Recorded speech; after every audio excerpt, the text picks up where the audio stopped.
wabarakatuh. Halo teman-teman semua. Aku Salwa Berliana Sumitro dari D3 Teknologi Laboratorium Medis Poltekkes Kemenkes Semarang. Kali ini aku bakal bahas tentang diksi di dalam bahasa Indonesia. Diksi? Aku nggak pernah denger tuh diksi. Apa itu diksi?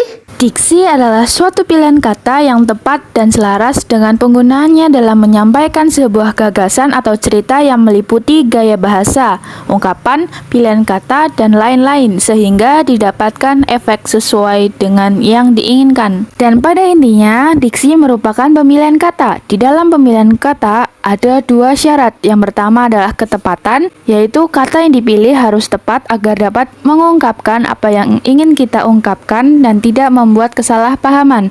Yang kedua adalah kesesuaian, yaitu kecocokan antara kata-kata dengan kesempatan dan keadaan saat itu. Di dalam diksi ada kata-kata yang memiliki persamaan. Yang pertama adalah sinonim, persamaan arti. Contohnya seperti haus sama dengan dahaga. Yang kedua ada antonim yang berarti lawan kata. Contohnya seperti panjang, lawan katanya adalah pendek.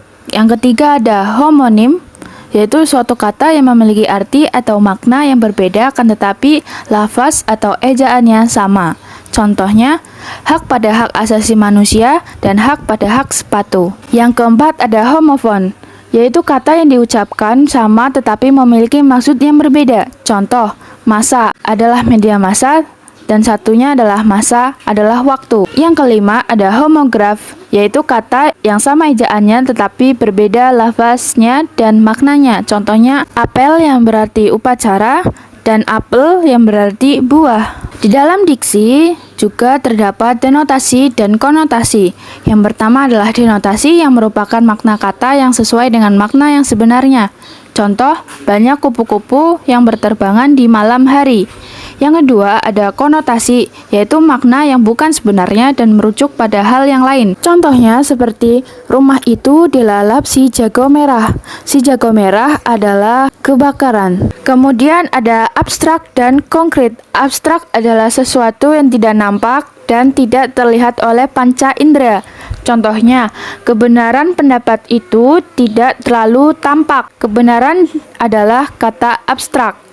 Selanjutnya ada konkret. Konkret adalah kata yang acuannya semakin mudah diserap oleh panca indera. Contohnya seperti meja itu terlihat sangat antik. Dan meja adalah kata konkret karena berwujud dan dapat dilihat. Dan kita sampai pada pembahasan keempat, yaitu umum dan khusus, di mana umum adalah kata yang luas ruang lingkupnya dan dapat mencakup banyak hal.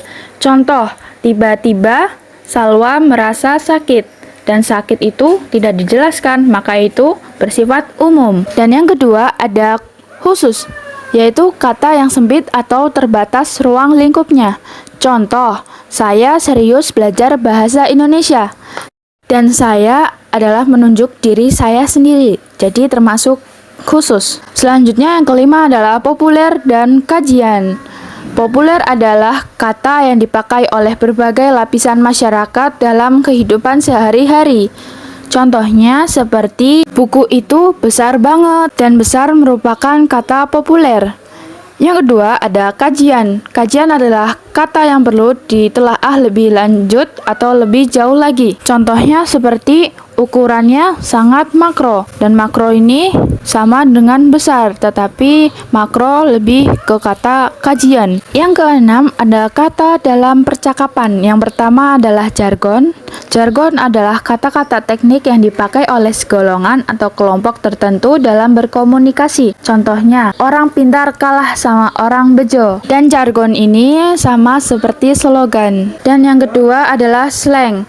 Slang adalah kata-kata yang biasa dipakai para remaja dalam berkomunikasi dan tercipta karena para pemakai ingin berbeda dari orang kebanyakan.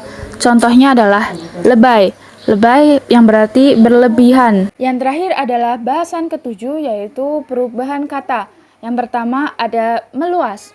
Meluas adalah kata yang dulunya mempunyai arti terbatas, kini cakupannya menjadi luas. Contoh, ibu artinya wanita yang melahirkan kita, sekarang siapa saja perempuan yang agak tua dipanggil ibu. Yang kedua adalah menyempit. Menyempit adalah kata yang dulunya memiliki makna luas, sekarang maknanya menjadi sempit. Contoh, pembantu artinya orang yang membantu orang lain, sekarang pembantu adalah pembantu rumah tangga atau babu. Yang ketiga ada sinestesia, yaitu perubahan arti karena pertukaran antara dua indera yang berlainan.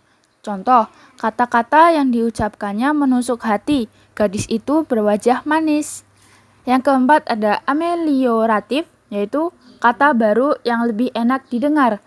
Contoh, dulu bini dan sekarang adalah istri. Yang kelima ada asosiasi, yaitu perubahan makna yang terjadi karena persamaan sifat. Contoh, amplop sama dengan sogok.